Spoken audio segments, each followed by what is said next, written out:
नमस्कार विद्यार्थी मित्रांनो, मी प्राध्यापक पी.बी. गोळे, मराठा विद्याप्रसारक समाजाचे गुरुवर्य मामासाहेब दांडेकर कला, भगवंतराव वाजे वाणिज्य आणि विज्ञान महाविद्यालय सिन्नर, TY.BCom, विपणन व्यवस्थापन पेपर क्रमांक 2,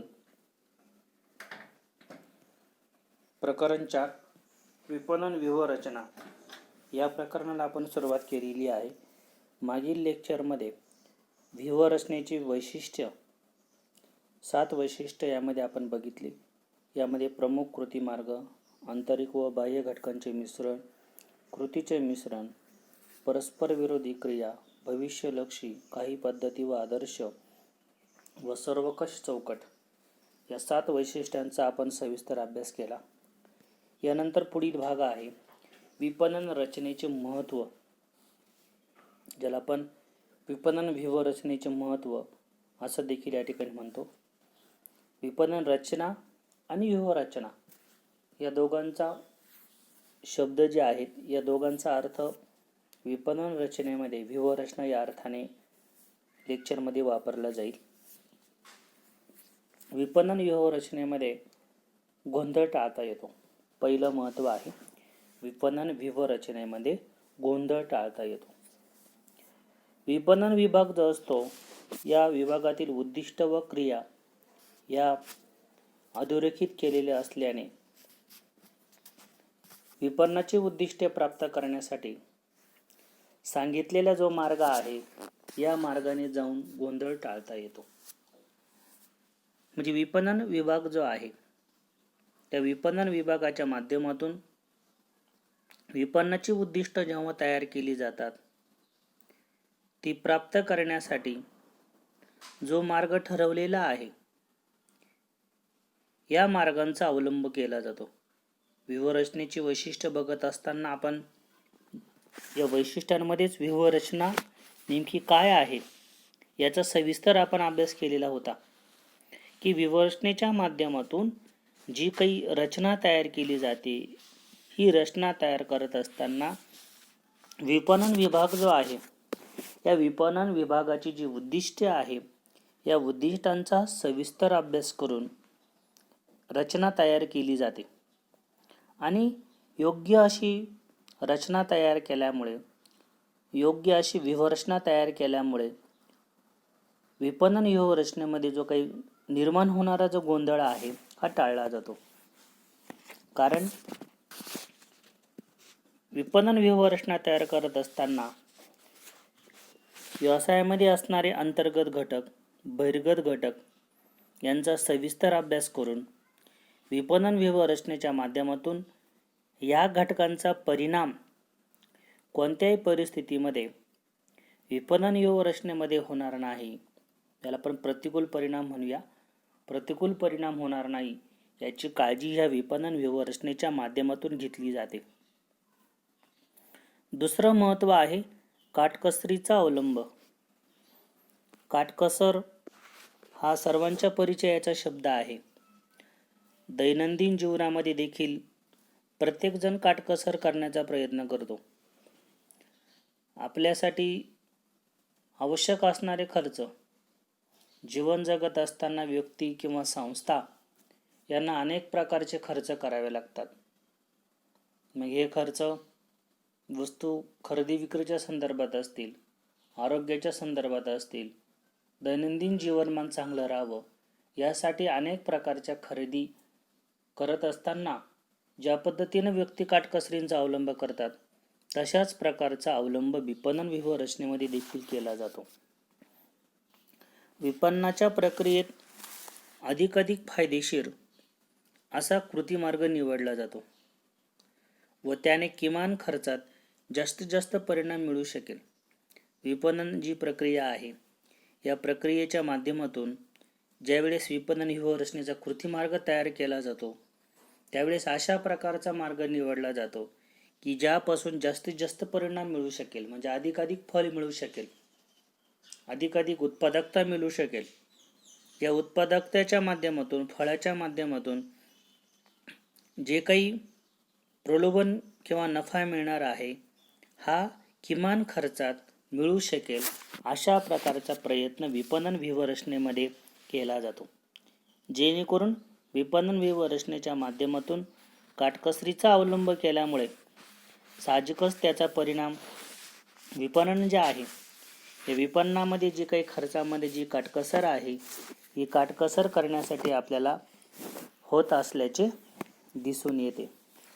त्यानंतर पुढचं महत्त्व आहे विपणन कर्मचाऱ्यांना मदत. भविष्यकालीन कार्यक्रम पद्धतशीरपणे राबवून योजनांमधून कमाल हित प्राप्त करून घेण्यात विपणन व्यूहरचनेची कर्मचाऱ्यांना मदत होते. या माध्यमातून सर्व क्रिया व्यवस्थित रीतीने समन्वय साधून घडून आणता येतात व संस्थेची सामायिक विपणनाची उद्दिष्ट साध्य करून घेता येतात. म्हणजेच विपणन व्यूहरचनेच्या माध्यमातून जी काही रचना तयार केली जाते किंवा जे काही परिणाम तयार केले जातात, ज्या काही योजना राबवल्या जातात, या योजनेच्या माध्यमातून, या व्यूहरचनेच्या माध्यमातून भविष्यकालीन जो कार्यक्रम आहे हा कार्यक्रम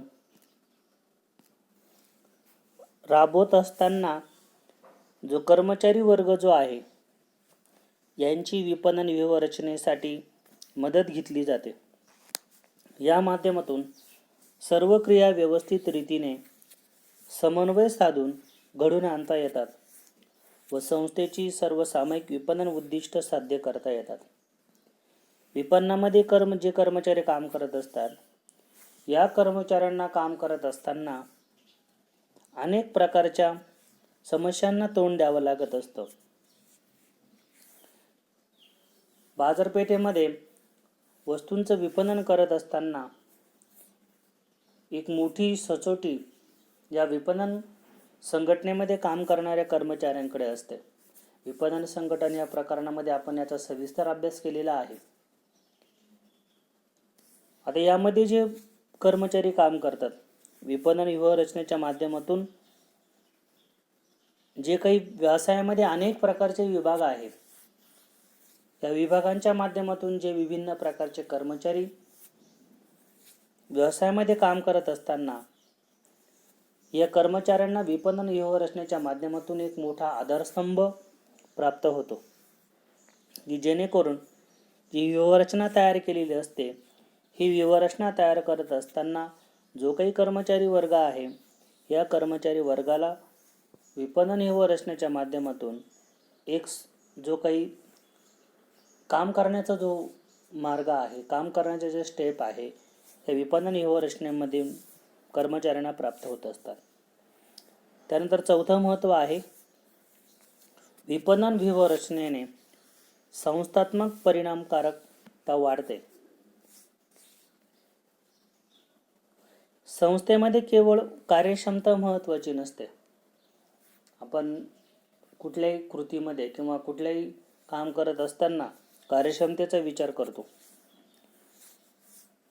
उत्पादकता व परिणामकारकता या दोघांचा समन्वय हा तुमच्या संस्थेची कार्यक्षमता वाढवण्यासाठी उपयोगी ठरणारा घटक आहे. विपणन व्यूहरचनेने विपणन व्यवस्थापकात निर्देशित विपणन उद्दिष्टाच्या संदर्भात संस्थात्मक परिणामांचे मापन करता येऊन त्या दिशेने कृती करता येते. विपणन व्यूहरचनेच्या माध्यमातून जी संस्था आहे, या संस्थेची उत्पादकता वाढते.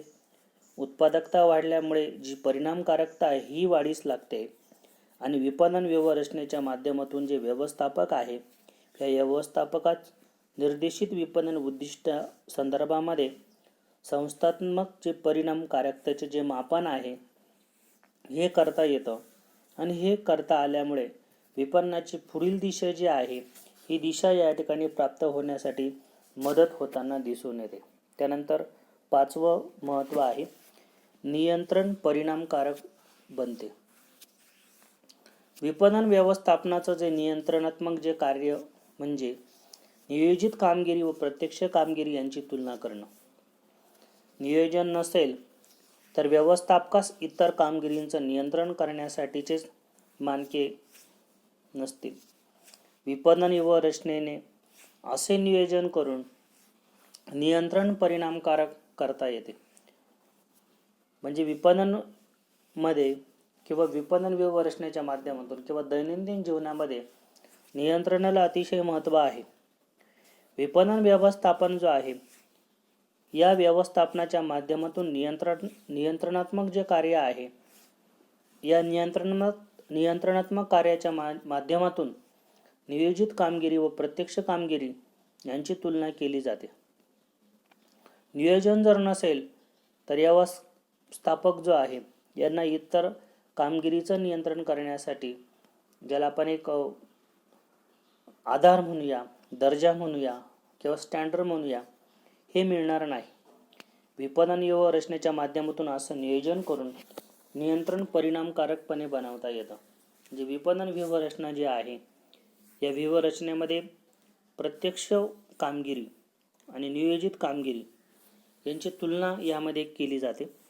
आणि या तुलनेच्या माध्यमातून जो काही विपणन व्यवस्थापक आहे, हा विपणन व्यवस्थापक विपणन व्यूहरचना तयार करून जी विभिन्न प्रकारची जी रचनात्मक जी कार्यपद्धती आहे, यावर नियंत्रण ठेवू शकतो. याला आपण स्टँडर्ड असं आपण म्हणतो. कॉस्ट अँड वर्क अकाउंटिंग मध्ये या स्टँडर्डवरती एक विशिष्ट प्रकारचा एक टॉपिक असतो. या माध्यमातून ॲक्च्युअल आणि जे स्टँडर्ड जे आहे, स्टँडर्डचा फॉर्म्युला असतो. यामध्ये जे स्टँडर्ड जे आहे, या स्टँडर्डच्या माध्यमातून ज्याला आपण प्रत्यक्ष कार्य आणि नियोजित कार्य याची तुलना करून जे परिणाम जे आहे हे शोधून काढले जातात. मग हे परिणाम लेबर संदर्भात असतात, मटेरियल संदर्भात असतात, मशीनच्या कामासंदर्भात असतात. या दोघांमध्ये जे काही स्टँडर्ड जे आहे, या स्टँडर्डच्या माध्यमातून जो काही फरक आहे, हा शोधून काढण्याचा प्रयत्न यामध्ये केला जातो. त्यानंतर पुढील टॉपिक आपला आहे स्पर्धात्मक विपणन व्यूहरचना.